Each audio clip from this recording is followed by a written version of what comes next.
POCSO ಕೇಸ್ನಲ್ಲಿ ಮುರುಘಾ ಶ್ರೀಗಳಿಗೆ big relief ಸಿಕ್ಕಿರೋದು. ಕೋರ್ಟ್ನಿಂದ ರಿಲೀಫ್ ಸಿಗ್ತಾ ಇದ್ದಂತೆ ದಾವಣಗೆರೆ ಕಡೆಗೆ ಈಗ ಶ್ರೀಗಳು ತೆರಳುತ್ತಾ ಇದ್ದಾರೆ. ಪೋಕ್ಸೋ ಕೇಸ್ನಲ್ಲಿ ಮುರುಘಾ ಶ್ರೀಗಳಿಗೆ ಬಿಗ್ ರಿಲೀಫ್ ಸಿಕ್ಕಿರೋದು, ನ್ಯಾಯ ಸಿಗುತ್ತೆ ಅನ್ನುವಂಥ ವಿಶ್ವಾಸವನ್ನ ಇಟ್ಟಿದ್ರು. ಸತ್ಯ ಗೊತ್ತಾಗುತ್ತೆ, ಪಿತೂರಿ ಮಾಡಿರುವಂಥವರ ಬಂಡವಾಳ ಬಯಲಾಗುತ್ತೆ ಅಂತ ಹೇಳುತ್ತಾ ಇದ್ರು. ಈಗ ಬಂಡವಾಳ ಬಯಲಾಗುವಂಥ ಸರದಿ. ಈಗ ಇನ್ನೂ ಒಂದು ಪ್ರಕರಣ ಇದೆ, ನ್ಯಾಯಕ್ಕೆ ಜಯ ಸಿಕ್ಕಿದೆ ಅನ್ನುವಂಥದ್ದನ್ನು ಮುರುಘಾ ಶ್ರೀಗಳೇ ಹೇಳಿದಾರಂತೆ. ಶ್ರೀಗಳಿಗೆ ರಿಲೀಫ್ ಸಿಗ್ತಾ ಇದ್ದಂತೆ ಭಕ್ತರು ಕೂಡ ತುಂಬ ಸಂತಸವನ್ನು ವ್ಯಕ್ತಪಡಿಸಿದ್ದಾರೆ. 3 ವರ್ಷಗಳಿಂದ ನಡೆದಂಥ ಏನು ಫೋಕ್ಸೋ ಕೇಸಲ್ಲಿ ಮುರುಘಾಶ್ರೀ ವಿರುದ್ಧದ ಕೇಸಲ್ಲಿ ಈಗ ಮುರುಘಾಶ್ರೀಗೆ ಬಿಗ್ ರಿಲೀಫ್ ಸಿಕ್ಕಿರುವಂಥದ್ದು. ಮೊದಲ ಕೇಸಲ್ಲಿ ಬಿಡುಗಡೆ ಬಗ್ಗೆ ಸಿಕ್ಕಿರುವಂಥ ಈ ಬಗ್ಗೆ ಮಾತನಾಡಲಿಕ್ಕೆ ನಮ್ಮೊಂದಿಗೆ ಮುರುಘಾಶ್ರೀಗಳ ಆಪ್ತರಂತ ಜಿತೇಂದ್ರ ಅವ್ರದ್ದು ಅವ್ರು ನಾನು ಮಾತನಾಡಿಸ್ತೀನಿ. ಏನು ಹೇಳ್ತಾರೆ ಅಂತ ಸರ್, ಈಗ ಮೊದಲ ಕೇಸಲ್ಲಿ ಬಿಡುಗಡೆ ಸಿಕ್ಕಿರುವಂಥದ್ದು ಏನು ಹೇಳ್ತೀರಾ? ಖುಷಿಯಾಗಿದೆ.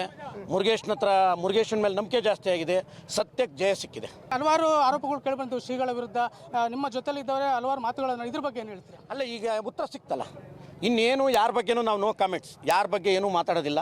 ಅವ್ರಿಗೆಲ್ಲರಿಗೂ ಉತ್ತರ ಸಿಕ್ಕಿದೆ. ಮುರುಗೇಶ ಉತ್ತರ ಕೊಟ್ಟಿದ್ದಾನೆ. ಮುರುಗೇಶ ಅಂದರೆ ಸ್ವತಃ ತೀರ್ಪಿನ ಮೂಲಕ ಉತ್ತರ ಕೊಟ್ಟಿದ್ದಾರೆ. ಮುರುಘಾಶ್ರೀಗಳ ಮೌನ ಇದಕ್ಕೆ ಉತ್ತರ ಆಯ್ತಾ? ಅಲ್ಲ, ಮುರುಗೇಶನ್ರು ಮೌನ ಅಲ್ಲ, ಮುರುಗೇಶನ್ರು ಸತ್ಯವಾಗಿದ್ದರು, ಮೌನಕ್ಕೆ ಜಾರಿದ್ರು. ಅದ್ರದ್ದು ಇವತ್ತು ಕೋರ್ಟ್ ಅಧಿಕೃತವಾಗಿ ನ್ಯಾಯಾಲಯ ಅವರಿಗೆ ತೀರ್ಪು ಕೊಟ್ಟಿದೆ. ಇವರು ಭಾಳ ಶ್ರೇಷ್ಠವಾಗಿದ್ದಾರೆ, ಗಂಗೆಷ್ಟು ಪವಿತ್ರವಾಗಿದ್ದಾರೆ ಅಂತ ಕೋರ್ಟೇ ಕೊಟ್ಟಿದೆ ತೀರ್ಪು. ಅದೇ ರೀತಿ ಮುರುಘಾಶ್ರೀಗಳ ಸಹೋದರರು ಕೂಡ ಅವ್ರನ್ನ ನಾನು ಮಾತಾಡ್ತೀನಿ. ಸರ್, ಈಗ ಏನು ಹೇಳ್ತಾರೆ, ಸ್ವಾಮೀಜಿ ಅವರಿಗೆ ರಿಲೀಫ್ ಸಿಕ್ಕಿದೆ, ನಮಗೆಲ್ಲ ಭಾಳ ಸಂತೋಷ ಆಗಿದೆ.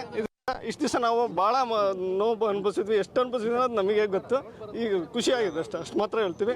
ಈಗ ಎಲ್ಲದಕ್ಕೂ ಖುಷಿಯಾಗಿರೋದ್ರಿಂದ ಮಠನೂ ಅಭಿವೃದ್ಧಿ ಅಂತ ಸಾಗಲಿ, ಮತ್ತು ಗುರುಗಳು ಈ ಮುಂದೆ ಏನು ಅವರ ಕನಸುಗಳಿದಾವೆ ಅವೆಲ್ಲ ಈಡೇರಲಿ ಅಂತ ನಾವು ಹಾರೈಸ್ತೀವಿ. ಅಂದರೆ ಸ್ವಾಮೀಜಿ ಅವರು ಈ ಸ್ಥಾನಕ್ಕೆ ಬರೋಕ್ಕೆ ಹಲವಾರು ತ್ಯಾಗಗಳನ್ನು ಮಾಡಿದ್ರು, ನಿಮ್ಮ ಕುಟುಂಬ ಕೂಡ ತ್ಯಾಗ ಮಾಡಿತ್ತು. ಈಗ ಈ ರೀತಿ ಒಂದು ಕೆಟ್ಟ ಆರೋಪ ಬಂದಾಗ ಯಾವ ರೀತಿ ಸಮಸ್ಯೆ ಅನುಭವಿಸಿದ್ರಿ? ಈಗ ಬಿಡುಗಡೆ ಸಿಕ್ಕಿದೆ, ಏನು ಹೇಳ್ತೀರಾ? ಅದು ಎಷ್ಟು ಅನುಭವಿಸಿದ್ವಿ ಅಂದರೆ, ನಾವು ಮಲಗದೇ ಇರೋ ಎಷ್ಟೋ ದಿನ ಇದ್ದಾವೆ, ಯಾವಾಗಲೂ ನೋವಿನಲ್ಲೇ ಇರ್ತಿದ್ವಿ. ಅದು ಈಗ ನಮಗೊಂದು ಸಂತೋಷ ತಂದ್ರಿ, ಭಾಳ ಖುಷಿ ಆಯಿತು.